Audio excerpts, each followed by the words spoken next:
Hey guys, welcome back to another video on the Inside Spurs channel. I hope you are all having a good Wednesday morning. Hope everything's all right and everyone is okay. In this video, we are talking about the potential of a summer departure with Ange, regardless of how the Europa League, I guess, goes really. We were talking about interest in Scott Parker from Burnley. We'll be talking about Christian Romero valuation. Diego Simeone is continuing to push for Christian Romero. We're going to be talking about a mass exodus. And what I mean by mass exodus, you're going to have to wait and see. How about that? I'll keep you hooked for a little while. Let's jump in and let's talk about it because this week's been very, very loud in Spurs world, hasn't it? You know, it's not been quiet. It's not been really what you would want leading into a week tomorrow, the start of the semi-final. The idea of this week would be positivity, building towards there, regardless of obviously Monday. I know about Monday. I'm not sort of shying away from that, but the positivity in 8 days' time that you are 3 games away from being European champions. Okay. And it's been very loud and it's been somewhat negative in all forms. It's not, I'm not just picking on people or anything like that.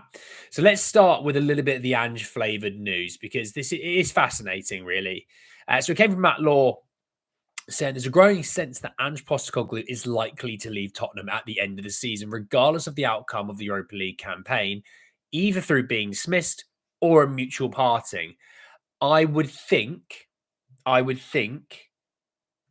he wouldn't be dismissed. And the reason why I say that is he would have done something that a very small amount of people have done in Tottenham history, is winning a European trophy. So if you dismissed him, regardless of, I'm not saying he's good enough or bad enough. If you've been kicking around on the channel for long enough, you know I'm neither Ange in or Ange out. I'm just supporting the club until the end of the season and then reviewing it.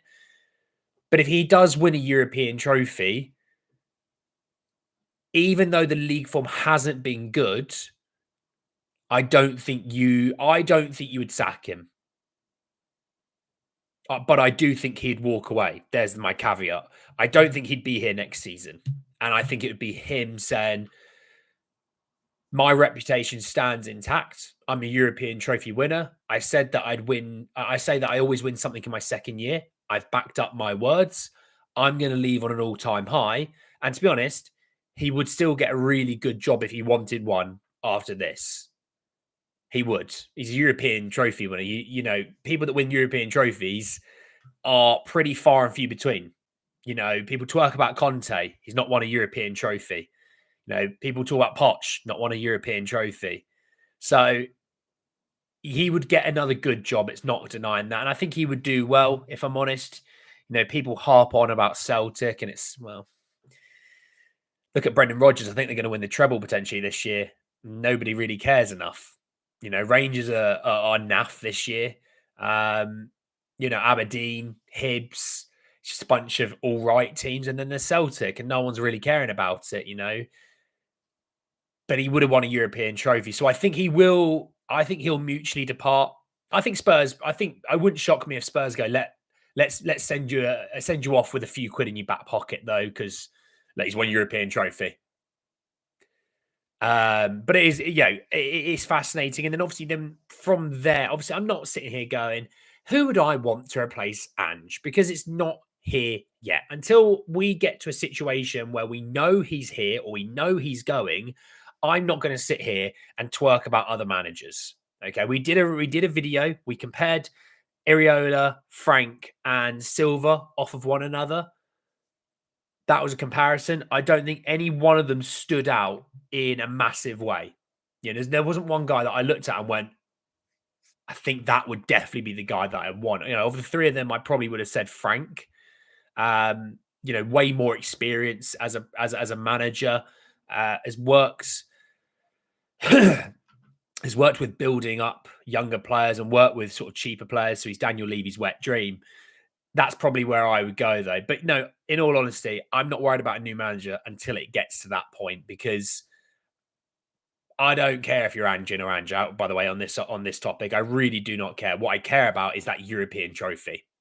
And all the while that this club is sitting in the European Cup competition, that's all I care about. I don't care about managers. I don't care about players like leaving or coming in. The amount of times I see people on Twitter going, you sell these players, and then we look at all this depth and look at this, and we're going to get this and this and this and this and this. It's like you live in a FIFA football manager world. You do not live in the real world as a Spurs fan. If you're sitting there going, here's a pitch, and you've got Slanky, and we're going to get rid of him, and we've got this guy, I'm going to get rid of him, and get this guy, we're going to get rid of that. And it's like, we're going to sell 15 first teamers and bring all these players in. It's like, dude, it's not FIFA. Every time I see someone do something like that, I just automatically straight up ignore what they have to say because it's really irrelevant. There's no harm in having, positivity in terms of, hey, we could probably try and sign 3 or 4 of these players that would be really good, but it's his 8 to 10 players that we're going to sign. And it's like, okay, what? So until, Bodo Glimt put us out or Bilbao or United, whatever. I mean, it doesn't matter if they put us out or not. The European season ends after that game if we go through. Until that happens, I'm not thinking about another manager. I will be supporting this club, and in turn, that supports those players who I have called out this season. Okay, so as much as people think, I might be an Ange in or Ange out, I'm also sometimes not even fully back it up. No, sorry, I back these players, but I've called them out for when they've been poor. I've called Ange out for when he's been poor. Okay. And I will 100% support both groups, the coaching staff and the playing staff, because do you know what? You've got a handful of games left this season. You can win something amazing. Why not? You know what I mean? So there is that on Ange. We'll sort of see. There's a long way to go until we need to worry about it. Okay. But speaking of other people that could potentially leave the club, Mike Keegan saying that it is likely that Scott Munn will be leaving Spurs this summer. Guy's got himself a nice 2-year pay gig. Did next to nothing whilst being here. Tore apart the medical staff, brought in new medical staff, and they were even worse than the ones before. So he's done a fantastic job. So others are supposedly likely to follow him out of the door. A series of changes are expected across the medical, sports science, and analytic departments. An insider with knowledge says nobody is safe. Well, hopefully Daniel Levy throws his own name into that as well. But no, he has been poor at his job. He's been poor at his job. Simple as that. So him leaving isn't shocking. Obviously, Vinay, the guy that's come in from Arsenal, looks like he's going to be basically taking a Scott's job. He probably can't be much worse than Scott. So even if he was 1% better, it's a good hire compared to Scott. I was really excited when Scott came in. I thought, there's an opportunity here to build on something here. He's been in the Man City setup. He's helped develop Man City. And, don't get me wrong, Man City is a blank checkbook. You have unlimited money. You can do what you want when you want. The Premier League don't even tell you off if you are to do something wrong. It's alleged, by the way, before someone cries about it. But he's come in and we've gone backwards. And people go, yeah, but it's on Ange. It's like, yeah, well, Ange also can't run the medical team, the analytical team, the sports science team. It's a group effort at the end of the day. And when, a massive part of your group, it's like doing a school project. And there's one guy who's the leader and he's cracking on doing loads of work. And you've got one guy who's sporadically doing a little bit of good, a little bit of bad. And then you've got 3 guys that are doing next to nothing and only bringing in the negativity of poor work. The project is going to suffer, isn't it? And by that leader, I say the leader, let's say, or even the leader who's like, I need these 4 other parts to stand up to help me here so I can add in the final part. Well, it's not going to work, is it? If you've got 5 sections and 4 of them already rubbish, doesn't matter how good that last section is, it's not going to be any good. So, catch you later, Scott. Enjoy your summer holidays. You're a bike rider, I think. Enjoy your bike. Just, yeah, it hasn't worked, and maybe it'll work elsewhere, Scott. How about that? A little bit of positivity for you, a little bit of positivity. Maybe it works elsewhere. Moving on though, because I want to talk a little bit about Christian Romero first, okay? Because I'll come to Scotty P in a second.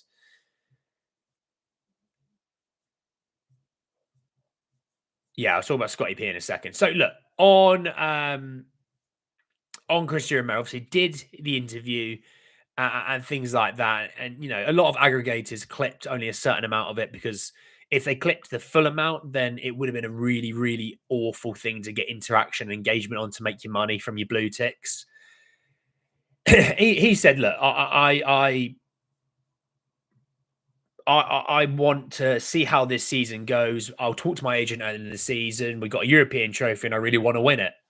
I haven't spoken to my agent about moving. So that's all he really said, right? He didn't say anything outlandish. And then they went, if you had to play in another league, where would it been? He went, I'd probably say it's Spain. I'd like to play in Spain. He didn't say anything wrong. And it was like, Spurs won't punish Romero for this. It's like, yeah, but he hasn't really done anything that wrong. And obviously you'll get Spurs fans going, he has done something wrong, because that's just because they find the worst possible situation in everything and think that's the way it is. When actually 9 times out of 100, it's not that. But we know about Romero. We know about the interest from both the Madrid clubs in him. So Ficajes saying, and it's translated saying, that Diego Simeone is still pushing for the signing of Christian Romero. Last summer, Spurs rejected an approach from Real Madrid. Now, the approach was from Real Madrid was, how much do you reckon you'd sell Christian Romero for? And then Daniel Levy went, 150 million, mate. How about that? And they went,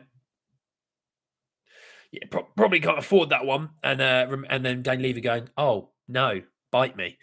So with that, and then there's reports coming out, and we talked about this not long ago with Romero, and there's a valuation.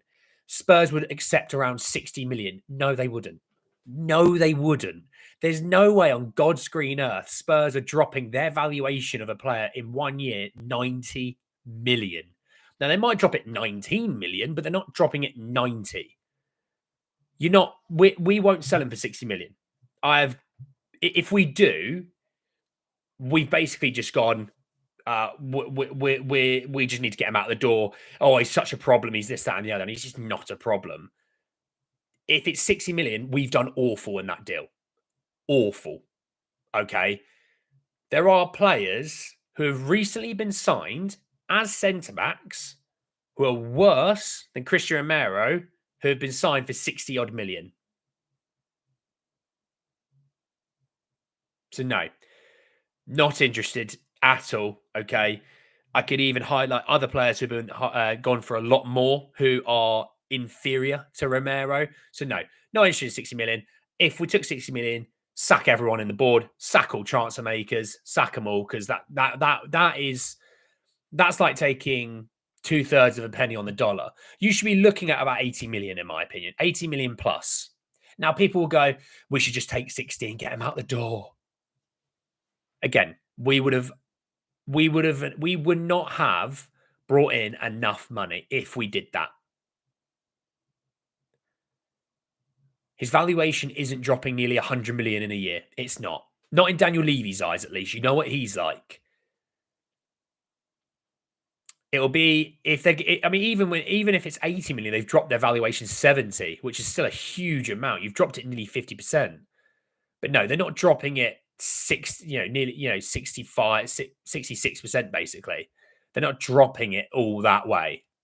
That is coming from the Spanish side of the media going, hey, we've inquired about Romero. They'd take 6 million. Leak it out there. I wouldn't be surprised because obviously Daniel Levy probably has Twitter accounts and all those people, Donna, and they've got all their Twitter accounts. They've probably gone 6 million. Daniel, do you know about this? And Daniel's gone, that's nice. I'm glad they think that. No, it's not happening. It will be 80 odd million is where I think you will be on his figures. He's got 2 years left on his contract, so it's not even like he has to leave this summer.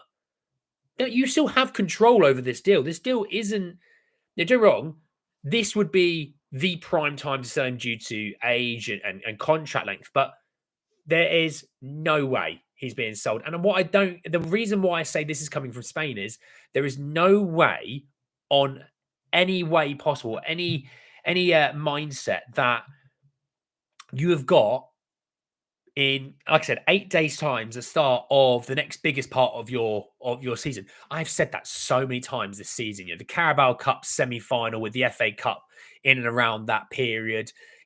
Last FC20, that round of the Europa League.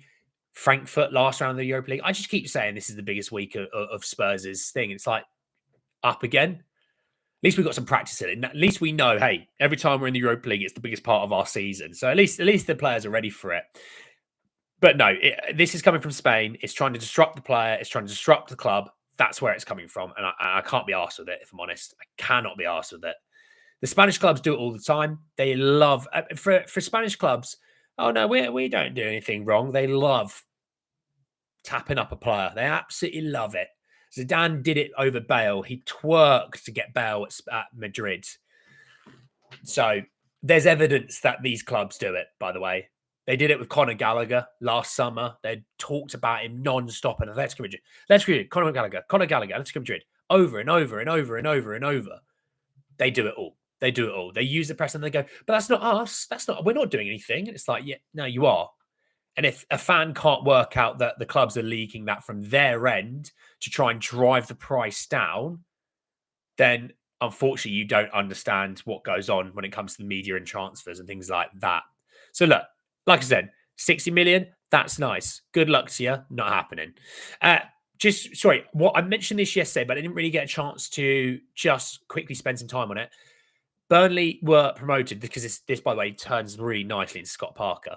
Burnley were promoted because they beat Sheffield United 2-1 on Monday. Monday afternoon. I think it was Monday afternoon.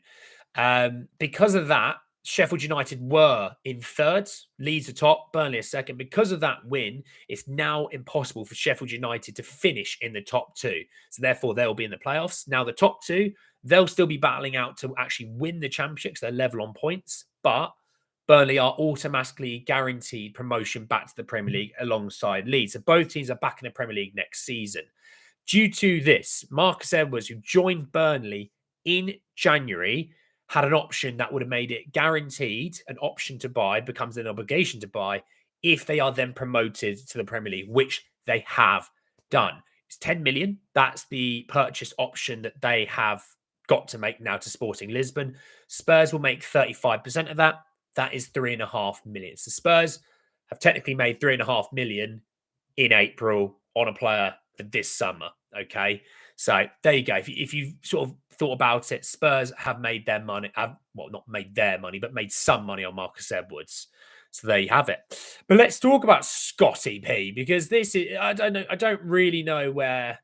Sorry, I don't know why this is happening. Again, it doesn't help Burnley, which makes me query as to where this is coming from. Obviously, Burnley have got 2 weeks left of their season. But also, they are fighting for the championship title, which, look, I don't care what you think. Fighting for the championship title is a big thing. Regardless of, Burnley and Leeds being two of the biggest clubs in the championship, it's still a big thing.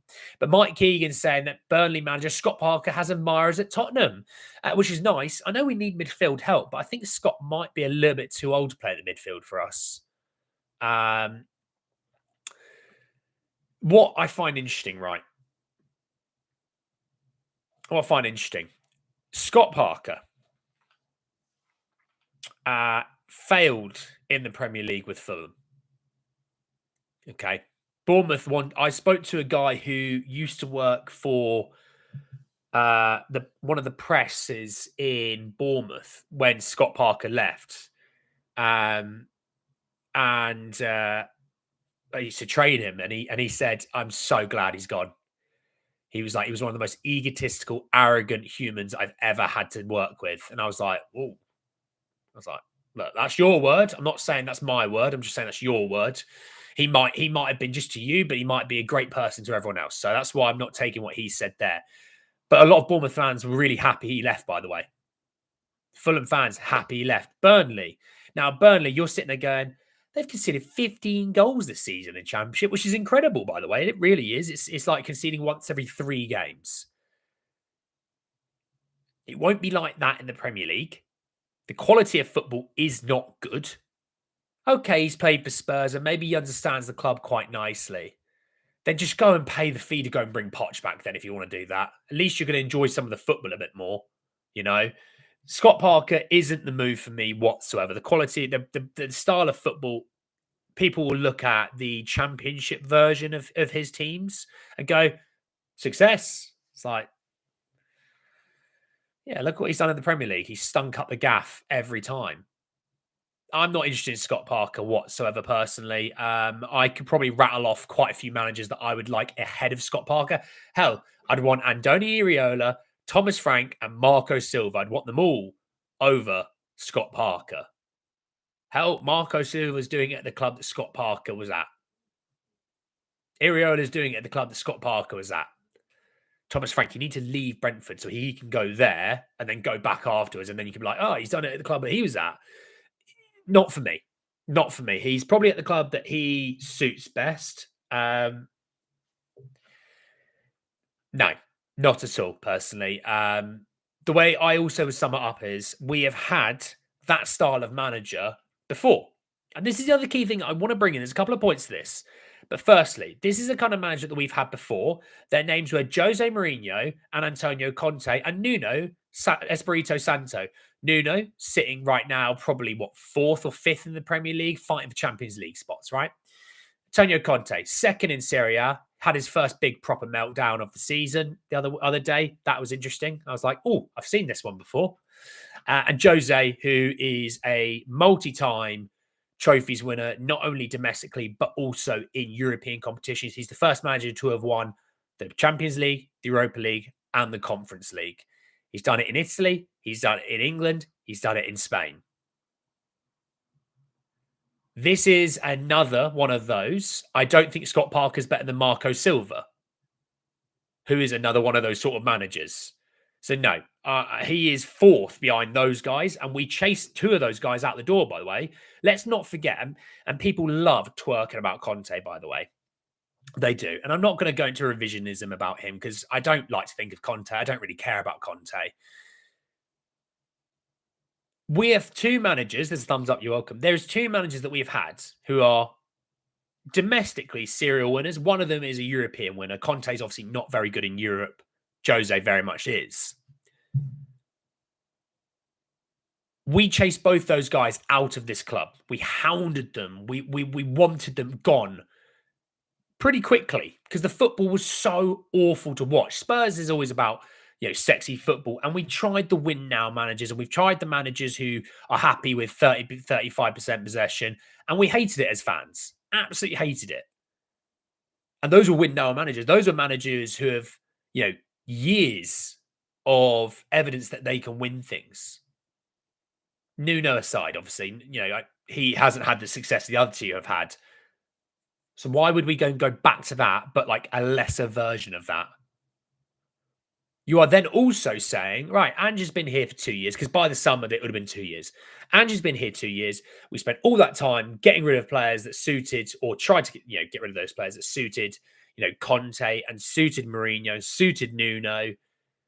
Brought in these more technically players that, suit the more attacking style of football. Cool. Right. Great. We're going to rip all that again and go back that way. It makes no sense. It makes absolutely no logical sense that you're going to go back to that sort of manager again. So no, I don't see this for a second. I think he'll stay at Burnley. Good luck to him. I don't want any. I like Scott. I love Scott from being the central midfield partner of Luka Modric. I loved that time that Scott was at Spurs. In my head, he's always welcome to come back to Spurs, watch a game of football. Hell, stick your boots on, mate. You might be needed at some point for us. But as a manager, no, thank you. Not interested whatsoever. Just does not. Everything that we hated as Spurs fans over the last 3 or 4 years, Scott is a bit like that. So why would we go back to that? Now, you obviously, between like the Silvers, between the Franks and Areolas, you might, for example, Steve might like Areola, Sonia might like Frank, and Hawkeye might like Marco Silva, right? And that'll be each to their own. It really is splitting hairs. I don't think there's a huge amount between them, right? And each their own. Not telling you right or wrong personally. Okay, I don't think I said Frank would probably be the one that I looked at most, but he doesn't stand out. If you know what I mean. There's no one of the three that stands there and I go, could you imagine he'd be really good with this, this, and this? They are all a better option than Scott Parker. And doesn't this whole situation remind you of Fonseca, Gattuso? Because we wanted Conte, he rejected us, pivoted to the fourth, fifth, sixth, seventh options, and then landed on Nuno. Wasted all summer, wasted time on the recruitment because we didn't have anyone in so we could recruit, and then we panicked. So no, I don't interested in Scott Parker. I like him as a former Spurs player, but as a manager, I can think of many other managers that I would prefer over Scott Parker. And like I said, if you are going to go, if you are going to go for the next manager, this next manager, and I want to put this out there for you guys watching if you're live, you guys watching if you're not live, and you're just catching up and you're seeing me a little bit later on today. This next manager, can we all have an agreement to give them multiple windows and support through those multiple windows? And if we don't get the sexy players that we want, can we put that more at the feet of the people above them? Oh, this guy's too expensive. Oh, it's not too expensive for Atletico Madrid, who turn over less money than us, but okay. Oh, but Andy, we have that new stadium. That costs money. Could you tell me when Atletico Madrid stadium was built? Yeah. Anything you can make an excuse for Atletico is kind of irrelevant when Spurs make more money than them. So we could have afforded Conor Gallagher every day of the week. We didn't want to. There's a difference. We went, here's Archie Gray and here's Lucas Bergvall. And Ange probably went, well, that's great, but I still need Conor Gallagher. And they went, I don't want to do that, Ange. Sorry, mate. He's like, okay, what about Eberechi Eze? Yeah, I don't want to do that either, Ange. There's a lot of running. There's a common denominator when you think of like Harry Redknapp wasn't backed properly. Pochettino wasn't backed properly. Mourinho, Conte weren't backed properly. So you're going to need a manager to come in. And if he's not playing a similar brand of football to like what Ange does, and maybe he's a bit more pragmatic, but still can, play some sexy attacking football, cool. Can we be prepared to give them at least two summer two summer transfer windows and 2 January transfer windows as well? They need that to get their squad because we do not move off of players. Like right now, we won't move off of players. And even though they might not suit that manager, it's, well, here's a squad. You've got to make it work. We don't do that. You think Liverpool did it with Kloppy. City did it with Pep. But bear in mind, this is a City team who had not long won Premier League titles as well, by the way. They went, who do you want? Who don't you want? We'll get rid of them. Arsenal done it with Arteta. Hell, they moved off of Edu as technical director because Arteta was gaining more power at the club. Chelsea have done it countless times with managers, and it's not Maresca, and they have done it to help Maresca. It is actually so many other managers all the way through Bowley and Abramovich. They've bought players for that manager, then got rid of players the manager did not want. I mean, Raheem Sterling's on 350 grand a week. They are paying more of his wages than Arsenal are just to get him out of the door for a bit. So if we're going to bring a new manager in, one, they must be backed with competency in people in doing their roles. And what I mean is they don't have to spend 500 million in a transfer market. If they spent 150, right, and they made some sales, and you think, well, 150 is not a lot. These other big teams are spending a lot, but they sign good value quality players who will impact the team in a big way, who will help the team going forward. We've seen Lucas Bergvall was 8.5 million. It doesn't have to be 50, 60 million pound signings. It can be actually, we've scouted this guy, it's quality, we can get a good deal on him, let's go. Yeah, Mickey Van de Ven was 40 million. Would you want Lenny Euro or Mickey Van de Ven? Lenny Euro was 60-odd million. Desi Doggy, 13 million. So it doesn't always have to be big money moves. It could just be well thought out, well scouted, and an analytical system that they have twerked about having this analytical system, and it hasn't worked because they're having to tear down the people working in the analytical system and replace them, which shows, okay, the analytical system hasn't actually worked the way they wanted it to. That's incompetency. Having competency in the higher ups will sprinkle all the way down through the club. And maybe Vinay coming in the summer will give us that competency. Maybe it will. I'm not saying it will or won't, but I'm just saying hypothetically it could. And if it does, then it goes to Lang competency that, Vinay goes, I've sorted the medical team. I've sorted this. That's a great group in there. That's a fantastic medical team. All right, we've got one of the best in the world now. And you think, oh, because I tell you what, if Spurs spent a bit more money getting, world-class medical teams, okay, spent a bit more money on it. How much money would they make this season on players having stayed a bit fitter? Because even if it's just, hey, we're not going to get top 4, but we finished 8th compared to 16th, that's a lot of money that you make in the Premier League alone. Plus, that's guaranteed Europe for next season. So you're going to make it, you're still going to continue to make money. You might even then win the Europa League with ease, and you think, well, that's Champions League football as well. So there's that. You spend some to make some. Is that not what we all do? You invest. I'm going to invest that money. I'm going to make my returns on it. So there is that. It's with that data system that we're going to use and competency from higher ups, you're going to give the manager and say, look, we're going to bring in 5 players for you this summer. These are your players. So instead of it being club signings, because Daniel Levy loves a little club signing, and sometimes they work out and sometimes they don't, and sometimes you need to give them, a few chances for it to work. Jed Spence was a club signing. It wasn't a Conte signing. Conte hated Jed Spence. Hated him. It has worked out now, but it needed time to grow.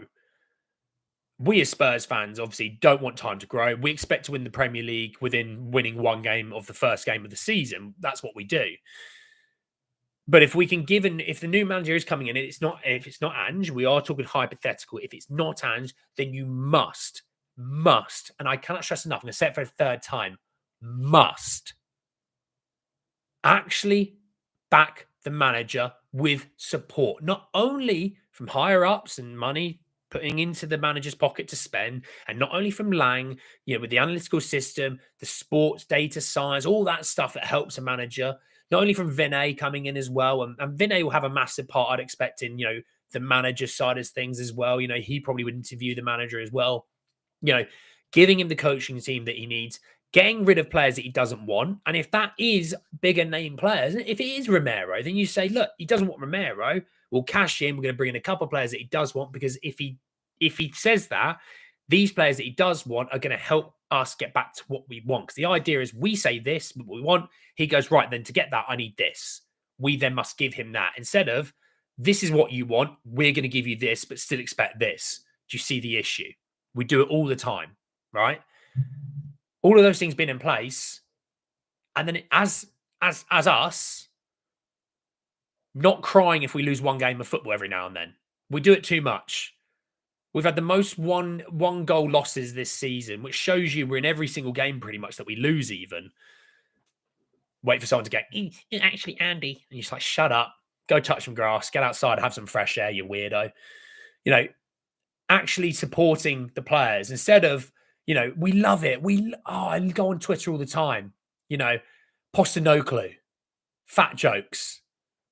Look at these players. Son's rubbish. Can't beat a man. And it's like, Dominic Solanke hasn't scored a hat trick today. That means he's rubbish. Oh, get this guy out of my club. Brennan Johnson abuse, all that stuff.